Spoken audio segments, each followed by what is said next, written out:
আমাদের হিসাব বিজ্ঞানের মেইন যে জায়গা অর্থাৎ কোর যে জায়গাগুলো যেগুলো থেকেই মূলত বেশি কোশ্চেন করা হয় যেগুলোর মাধ্যমে তোমাদের শিক্ষার্থীদের যাচাই করা হয় সেই টপিক্সটা নিয়ে আজকে আলোচনা করা হবে আর কি। আমরা টিউটোরিয়াল 2 এ ছিলাম, ইউনিট 2 হিসাব সমীকরণ এবং আর্থিক অবস্থার পরিবর্তন সম্পর্কে আজকে আমরা আলোচনা করব এবং আমরা পৃষ্ঠায় রয়েছি 13 থেকে আজকে 17 পর্যন্ত আমরা পৃষ্ঠা শেষ করবো ইনশাল্লাহ। তো সব মিলিয়ে বিগত 3 বছর ধরে এই ইউনিট থেকে মূলত 6টা কোশ্চেন এসেছিল, কিন্তু যদিও ইন্টারেস্টিং একটা বিষয় তোমাদের আমি দেখাবো যে গত বছর মাত্র এই রিলেটেড জায়গাটা বা এই টপিকসটা থেকে প্রায় 10টা কোশ্চেন এসেছিল। তো যদি এক বছরে 10টা কোশ্চেন আসে তাহলে অন্য 3 বছর ধরে আরও কতগুলো কোশ্চেন এসেছিল। তো এখানে আসলে 2টা জায়গায় আমি এই বিষয়টা আলোচনা করছি, তো এখানে 6টা পড়ে গেছে আর বাকিগুলো সব হলো আমাদের ম্যাথ টিউটোরিয়াল 1 ইউনিট 2তে পড়ে গেছে। সবগুলো কোশ্চেন ওখানে যে 4টা আছে সেটার মধ্যেই পড়ছে। তো যাই হোক আমরা আলোচনা করি। হ্যাঁ, তো এখানে আলোচনাটা দেখো, এখানে আমরা হিসাব সমীকরণ সম্পর্কে জানবো, একটু আর্থিক অবস্থার পরিবর্তন সম্পর্কে একটু জানবো। তো তোমরা নর্মালি এই জিনিসগুলো জানো। হ্যাঁ, আমি জাস্ট বিস্তারিত কিছু বলবো না, এখানে একটা নতুন কোশ্চেন আছে সেটা একটু দেখাই দেবো। তোমরা এই নতুন কোশ্চেনটা একটু খেয়াল করো তো যে এই কোশ্চেনটা আসলে কি।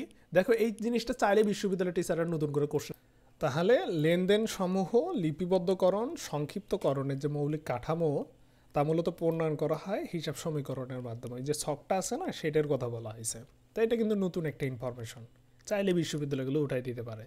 এছাড়া এই যে প্রত্যেকটা লেনদেন হিসাব সমীকরণকে প্রভাবিত করে।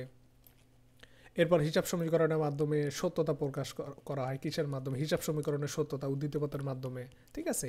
এছাড়া এই যে এই কোশ্চেনটা কতবার রিপিট হয়েছে আপনারা তো ভালোভাবে জানেন যে সম্পত্তি দায় মালিকানা সত্ত্বের মধ্যে এই যে সম্পর্ক প্রকাশ করা হয় কিসের মাধ্যমে? হিসাব সমীকরণ মাধ্যমে। তো এই যে বিষয়গুলো, তো এই জিনিসগুলো থেকে মূলত বারবার কিন্তু কোশ্চেন করতেছে। আর এছাড়া আমাদের হিসাব সমীকরণের মৌলিক উপাদান 3টা, সেইটাকে আবার বোধিত করা হচ্ছে, তখন উপাদান হয়ে যাচ্ছে 5টা। এগুলো সঠিক ফর্ম কোনগুলো এগুলো থেকে কিন্তু মোটামুটিভাবে কোশ্চেন করা হচ্ছে।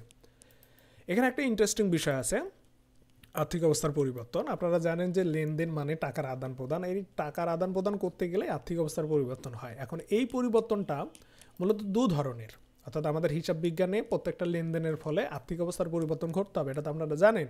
আর এই পরিবর্তনটা মূলত 2 ধরনের, এর বাইরে কোনো পরিবর্তন ঘটে না। এখন আপনারা এটাও জানেন যে আমাদের ব্যবসা প্রতিষ্ঠানের প্রত্যেকটা আর্থিক সংশ্লিষ্ট লেনদেন আমরা দুতরফা দাখিলা পদ্ধতিতে কনসিডার করি, এবং ওই দুতরফা দাখিলা পদ্ধতির মূলত বীজগণিতীয় প্রকাশ বা সমীকরণীয় প্রকাশ হচ্ছেই কিন্তু আমাদের হিসাব সমীকরণ, যেখানে আমরা এইটা জানি, তাই না? এ ইকুয়াল এল যোগ ওই। এখানে একটা বিষয় খেয়াল করেন, এখানে দেখেন কীভাবে দুতরফা দাখিলা পদ্ধতি আছে। এখানে দেখেন যাবতীয় সম্পদগুলো ডেবিট, যাবতীয় দায় মালিকানা সত্ত্ব হিসাবগুলো ক্রেডিট। তার মানে দেখেন হিসাব বিজ্ঞান প্রত্যেকটা লেনদেনকে এক পক্ষে ডেবিট আর এক পক্ষে ক্রেডিট করে সমপরিমাণ টাকা দ্বারা, সেটাকে আমরা দুতরফা দাখিলা পদ্ধতি বলি। আর ওই কনসেপ্টটাকে মূলত সমীকরণে অথবা বীজগণিত ভাষায় প্রকাশ করা হয়েছে হিসাব সমীকরণে। এখন এই যে প্রত্যেকটা লেনদেন যেগুলো আমাদের দুতরফা দাখিলা পদ্ধতির মাধ্যমে আমরা কনসিডার করি, যেহেতু দুতরফা দাখিলা পদ্ধতির উপর ভিত্তি করে হিসাব সমীকরণ প্রতিষ্ঠিত হয়েছে বা হিসাব সমীকরণ চলে আসছে, তার মানে কি বোঝা যাচ্ছে? তার মানে বোঝা যাচ্ছে যে প্রত্যেকটা লেনদেন দুতরফা দাখিলা পদ্ধতিকে কনসিডার মানে আমরা যদি করি একই সঙ্গে, তাহলে ওগুলা হিসাব সমীকরণকে প্রভাবিত করবে। আর হিসাব সমীকরণের উপাদানগুলাই কি? আমাদের ফিনান্সিয়াল স্টেটমেন্টের উপাদান। তার মানে কি? আমাদের ফিনান্সিয়াল স্টেটমেন্টকে প্রভাবিত করবে।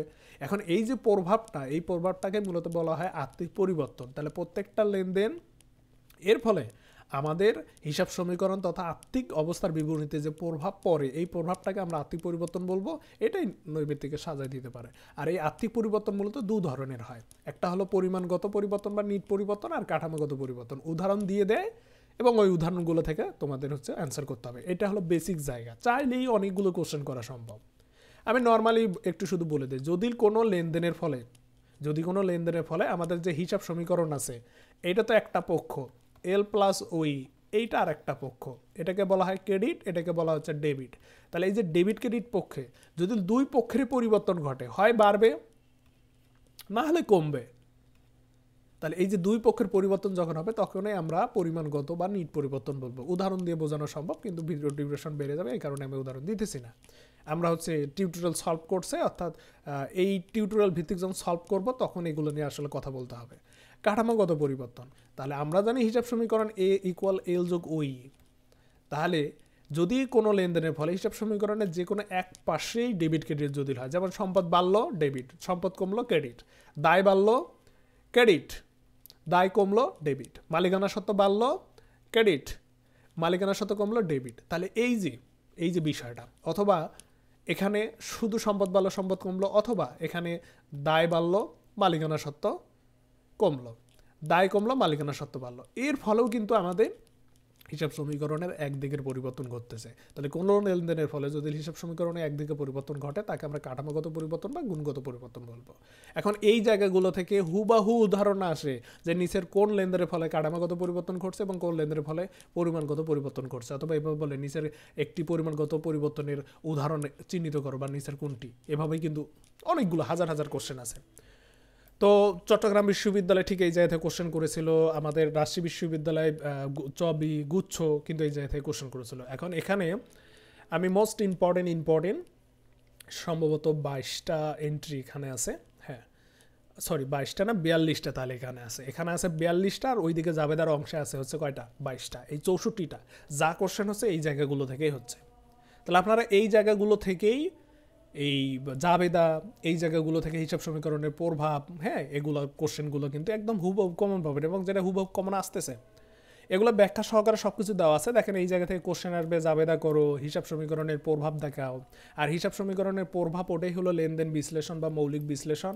এর মধ্যে থাকতেছে মৌলিক বিশ্লেষণ, সম্পদ বাড়লো না সম্পদ কমলো, অথবা কি হলো না হলো, একই সঙ্গে ডেবিট ক্রেডিট নির্ণয় করো, একই সঙ্গে হিসাব সমীকরণের সম্পদ দায় মালিকানার সাথে হ্রাসবৃদ্ধি ঘটলো কিনা সেইটা জিনিস জিজ্ঞেস করা হবে, এবং একই সঙ্গে আপনার আর্থিক অবস্থার পরিবর্তন, যে কোনটার ফলে কাঠামোগত পরিবর্তন ঘটলো, কোনটার ফলে নিট পরিবর্তন ঘটলো, এই জিনিসগুলো কিন্তু আস্ক করা হয়, অর্থাৎ জিজ্ঞেস করা হয়। এইটা নিয়ে একটা চার্ট আছে, এখানে তো সামান্য কয়টা বিষয় আমি আলোচনা করছি, ব্যাখ্যা দিয়েছি, এগুলো প্রত্যেকটা নিয়ে কথা বলার আছে, আমি এখানে ব্যাখ্যা দিলাম না। যারা মূলত টিউটোরিয়াল সিরিজটা বইটার কিনছেন তারা মূলত হচ্ছে এগুলো পাই টু পাই পড়বেন। এগুলো আমি পরবর্তীতে আলাদা ডেডিকেটেড ভিডিও করবো ছোটো ছোটো, সেখানে আমি প্রত্যেকটা জিনিসই বুঝাই দিব, যদিও এখানে প্রত্যেকটা জিনিস ভেঙে ভেঙে ব্যাখ্যা দিয়ে বোঝানো আছে, স্বাভাবিকভাবে আপনারা একটু দেখে নেবেন। আর আপনাদের জন্য একটা অ্যানাউন্সমেন্ট থাকবে, আপনারা ইউটিউব চ্যানেলে থাকবেন, আমাদের এই বইগুলা মাত্র 100 জন, প্রতি বই 100 টাকা কিন্তু পাবেন। তো এটা আগামীকাল থেকে শুরু হবে, অর্থাৎ আজকে 12 তারিখ ফেব্রুয়ারি মাস, আগামীকালকে 13 তারিখ শুরু হবে। আমি জানি না একদিনের মধ্যে শেষ হয়ে যেতে পারে বইগুলো, তো স্বাভাবিকভাবে আপনারা চ্যানেলে থাকবেন, জাস্ট 1-2 দিনের মধ্যে অর্ডারটা কিন্তু মানে অফারটা কিন্তু শেষ হয়ে যাবে, ঠিক আছে। তো যাই হোক, এই হলো বিগত বছরে এই 6টা কোশ্চেন এসেছিল, এগুলো আমি এখানে সলভ করাচ্ছি না। পরিশেষে শুধু এতটুকু বলবো যে এই ইউনিটটা আপনাদের সবচেয়ে ইম্পর্ট্যান্ট একটা ইউনিট। এই ইউনিটের প্রত্যেকটা মানে লেনদেন নিয়ে কথা বলার মতো আছে, যেহেতু আমরা ভিডিও ডিউরেশন বড় করব না, শুধু ছেলেমেয়েদের এতটুকু বলবো যে আমাদের হিসাব বিজ্ঞানে অনেক লেনদেন আছে, সবগুলো লেনদেনের মধ্যে থেকে এখানে মাত্র 42টা লেনদেনকে আমি গুরুত্বপূর্ণ হিসাবে তোমাদের এখানে সংযোজন করেছি। একই সঙ্গে জাবেদা অংশে কয়টা আছে, 22টা আছে, 64টা লেনদেন শুধু দেওয়া আছে আমাদের টিউটোরিয়াল বই। এগুলো থেকে সবচেয়ে বেশি কোশ্চেন হয়, এগুলো থেকে সব ধরনের কোশ্চেন হচ্ছে, এবং 1992 সাল থেকে শুরু করে এখন পর্যন্ত যতগুলো কোশ্চেন আছে সবগুলো দেখবা এর মধ্যেই ঘুরে ফিরে এর মধ্যেই আছে। আর এছাড়া ম্যাথ টিউটোরিয়াল 1 ইউনিট 2তে একটা চার্ট আছে, ওই চার্টের বাইরে হিসাব বিজ্ঞানে আর কোনো লেনদেন নাই, মূলত ওই চার্ট থেকেই বাকি সব কোশ্চেন আসে, বা এই জিনিসগুলো ওই চার্টের মধ্যে সংশ্লিষ্ট।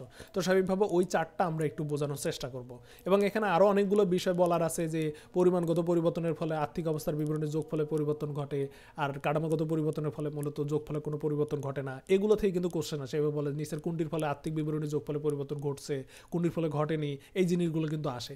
হিউজ মানে কোর জায়গা, যেটা থেকে আপনারা আসলে শিখাচ্ছেন কিনা, আপনারা আসলে কিছু জানেন কিনা, সেই জিনিসটা যাচাই বাছাই করা হয়। তো সব মিলিয়ে আপনারা যারা বইটা নিয়েছেন তারা সর্বোচ্চ এই জায়গায় গুরুত্ব দেবেন। এবং আমাদের পরবর্তী যে টপিকসটা থাকবে সেটা হলো হিসাব এবং হিসাবের প্রকারভেদ। আমি বলবো এটা হলো প্রশ্নের খনি, মানে কিউডের ডিব্বা। এই জায়গা থেকে কোশ্চেন করবে সকল বিশ্ববিদ্যালয়, এবং একই সঙ্গে আমরা যে পূর্ববর্তী টপিকসটা বললাম সেখান থেকে অলমোস্ট প্রায় প্রত্যেক বছর আমি তো দেখালাম যে এক সেশনে মানে গত বছরে 10টা কোশ্চেন করেছে। তাহলে বোঝেন তো 100% শিওর এই জায়গাগুলো থেকে কোশ্চেন করবে। আর একই সঙ্গে আমরা পরবর্তী 10 নম্বর ক্লাসে আমরা হিসাব এবং হিসাবের প্রকারভেদ নিয়ে এবং একই সঙ্গে ডেবিট ক্রেডিট নির্ণয় রিলেটেড বিষয়গুলো নিয়ে কথা বলবো। সবাই ভালো থাকবেন, সুস্থ থাকবেন, আল্লাহ হাফেজ।